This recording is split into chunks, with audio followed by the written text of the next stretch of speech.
Sobre gunas, a gente vai começar com um mantra que fala muito sobre sair da inércia, sair de tamas, né? A tradução do Asatoma é: conduza-me do irreal para o real, da escuridão para a luz, da mortalidade para a imortalidade. Então, nada mais é do que sair de tamas, que é escuridão, que é ignorância, e ser guiado em direção à luz da consciência e do discernimento. Então, se fizer sentido para você, traz as mãos juntas em frente ao peito, unidas em frente ao coração. Fecha os olhos, respira longo. Om Asato Ma Satgamaya Tamaso Ma Gamaya Mirchor Ma Amritam Gamaya. Om Asato Ma Satgamaya Tamaso Ma Gamaya Mirchor Mamritam Gamaya. Om Asato Ma Satgamaya Tamaso Ma Gamaya Mirchor Mamritam Gamaya. Om Shanti Shanti Shanti.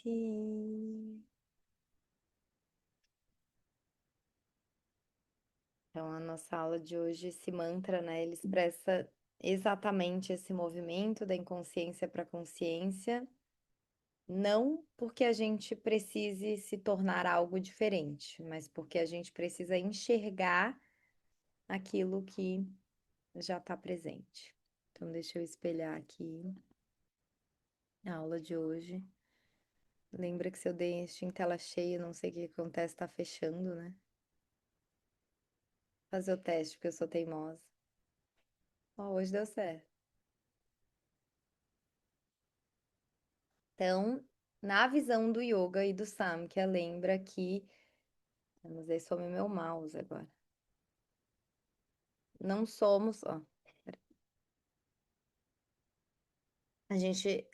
Na visão do Samkhya, que é essa filosofia dual, né, de Purusha e Prakrita, nós não somos apenas indivíduos tomando as decisões conscientes, né? A maioria, como a gente já viu nas últimas aulas, a maioria das nossas decisões são inconscientes. E o processo de yoga, o que que seria o processo de iluminar? É iluminar os nossos padrões e sair deles, em vez de ficar justificando que aquilo é a nossa natureza. E a gente vai ver no final que isso é muito comum, né? A gente fica justificando a natureza. A Gabi aqui até que é do Ayurveda. No Ayurveda existe um ditado que diz: like increase like. Então a pessoa ela tem uma tendência a fazer aquilo que já vai muitas vezes criar um dosha, criar ainda um desequilíbrio para o que é a natureza dela. Então existem forças sutis operando continuamente dentro da natureza externa e da nossa natureza interna e da nossa mente. Essas forças são chamadas de gunas. Então, a palavra guna, ela é muito traduzida como qualidade. O guna é uma qualidade da natureza, uma qualidade da mente. Mas eu também gosto muito de tendência, da palavra tendência, ou ainda um fio, né, constitutivo. Então, quais são os três gunas? Tudo aquilo que pertence à natureza manifestada, que isso a gente vai ver melhor nessa aula Purusha Prakriti, mas tudo que pertence à natureza, ela é composta por três forças fundamentais que são muito descritas como elas estão sempre se entrelaçando. São elas Sattva, Rajas e Tamas. Nada no mundo manifestado, segundo Samkhya, existe sem a interação desses três princípios. Eles estão presentes nos pensamentos, nas emoções, nos alimentos, nos relacionamentos, cidades, né? Existem cidades muito radiásicas, as grandes metrópoles, que rádias é movimento, então é mais difícil estar em sattva em cidades radiásicas? Sim. Existe alimentação, existe ambiente, existem ciclos da vida, segundo Jyotish, segundo a astrologia védica, ciclos que são mais radiásicos de acordo com a fase, com a regência planetária.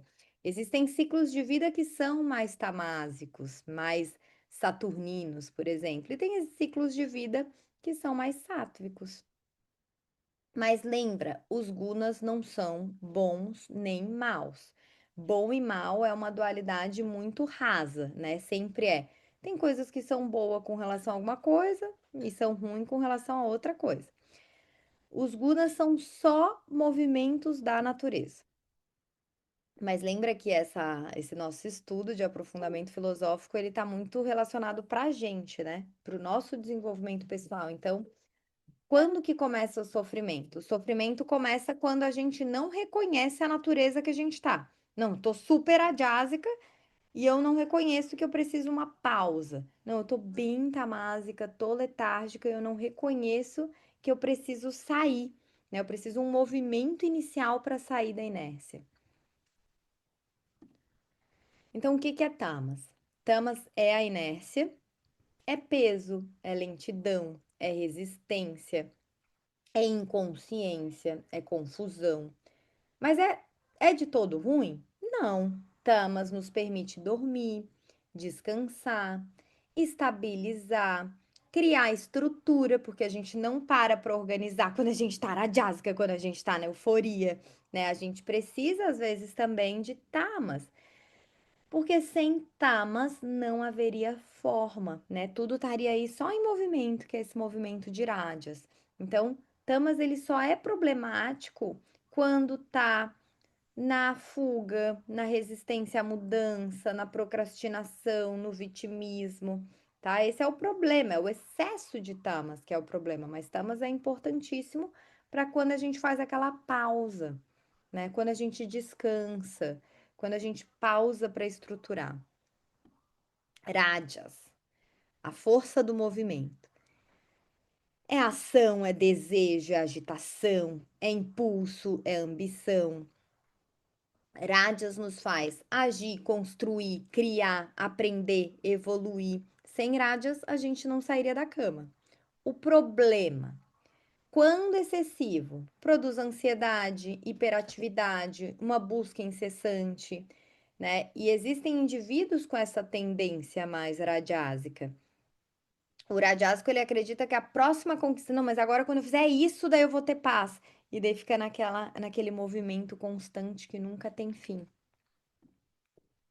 Sattva, que é o que a gente busca, né? É a harmonia, é a clareza, é o equilíbrio, a lucidez, a sabedoria, a paz. Sattvas a gente diz que é a luz, né? Sattva ilumina.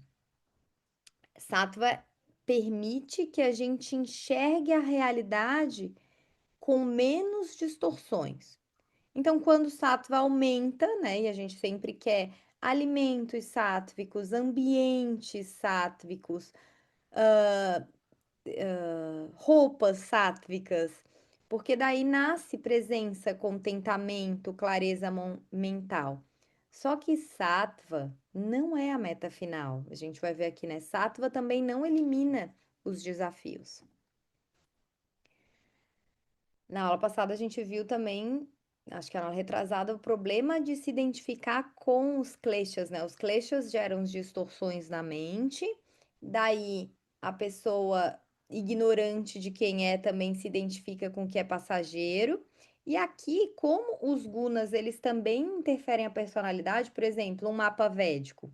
Existe um mapa de uma pessoa com muito ar no mapa, ela é uma pessoa mais radiásica. Pessoas com muita terra no mapa, muita terra, muita água, elas podem ter a tendência elas têm, né, na verdade, a tendência a serem mais tamásicas.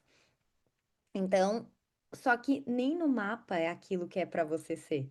né? Assistam a aula sobre signos e doshas, tá lá no estudo de astrologia védica do portal, e isso vai ficar bem claro. Mas qual que é o problema final? E isso pode acontecer até com yogis, né? Eu sou assim, eu sou assim. Então, o yoga, né, vem para nos falar que não, você está sob influência de certos gunas, ou você está com esse samskara no seu mapa, é esse o padrão que você tem comportamental, mas não é para você estar aí, né? Porque o que que a gente chama de personalidade na psicologia é muito diferente do que a gente chama de personalidade para a filosofia do yoga, tá? Para a filosofia do yoga, a nossa personalidade muitas vezes é só um samskara muito forte, né? É só um padrão repetido que nos deixa numa predominância energética. E não é o que a gente é, lembra? Não, essa questão da persona é uma máscara, né? A gente tem que ir tirando e descascando. O processo do yoga é um processo de descamação. Então, por isso que o yoga busca transformar os gunas antes de transformar os pensamentos. Então, o básico, né? Mudando o horário do sono. O Hatha Yoga Pradipika, ele fica muito menos em posturas do que em quase mandamentos, né? O horário de dormir, o que que deve comer, o que que deve ser evitado, o que tipo de tecido, de roupa deve ser evitado. Fala, né? Use linho, use algodão, use tecidos naturais. Faça isso, não coma isso, não coma aquilo. É muito mais um texto assim até do que de ficar nas posturas. Então, o yoga quer transformar os gunas para você também transformar a predominância energética dos seus pensamentos. Então, sattva não é o fim, né? A gente quer ficar sátvico para a gente ver com clareza a natureza da mente, mas não é o fim. Então, até mesmo sattva é uma limitação. Mas por quê, né? Porque sattva ainda pertence à Prakriti. Porque sattva ainda não é de Purusha. Então, uma pessoa ela pode desenvolver apego à própria natureza, apego à espiritualidade, apego ao papel dessa pessoa muito consciente acima do bem e do mal, apego, né, a ficar só num estado. Se alguém abrir o microfone, dá uma olhadinha, por favor. Ela pode estar apegada, né? Ai, não, isso interfere a minha paz, que é quase aquela positividade tóxica, né? Ai, não vou me envolver nisso porque não, isso atrapalha muito esse apego. Então, o objetivo do yoga não é só aumentar sattva. O objetivo do yoga é reconhecer que existe algo em nós além dos gunas. Só que essa compreensão é para a próxima aula. A próxima aula é Purusha e Prakriti. Então, quem é que observa os gunas, né? Lembrando que o que o yoga quer? Quer que a gente vá para o observador. Porque senão, a maioria, gente, eu diria talvez 99,9% da população acredita que é o que pensa, acredita que é as suas emoções, acredita que é aquele impulso que veio de brigar. Eu falo que isso me deixou muito chocada, né? Eu acho que eu tava tão na minha bolha, assim, que ficar saindo de casa em uma cidade tão grande quanto Nova York me deixou muito chocada como as pessoas estão nervosas, como elas estão engatilhadas. Eu vi 3 brigas no meio da rua, eu vi briga em um parquinho de criança, porque uma criancinha empurrou a outra. E surgiu, e deu uma briga que chegou a dar polícia. Então, assim, é assustador. É muito assustador esse rajas, né? Essa natureza do impulso ali de. Ela não vai pensar para agir, não. Respira, né? Sai de perto de uma pessoa, age. Isso é muito rajásico. E eu diria que o mundo tá ou em rajas nessa, ou também em tamas, né? Nessa ignorância, na inércia, na letargia. Então, o yoga ele propõe algo muito revolucionário, né? Que é você não é o que você pensa que é, você não é ansiosa, você não é raivosa, a raiva passa por você, né? Essa história do yoga de as coisas passam por mim, isso é muito revolucionário.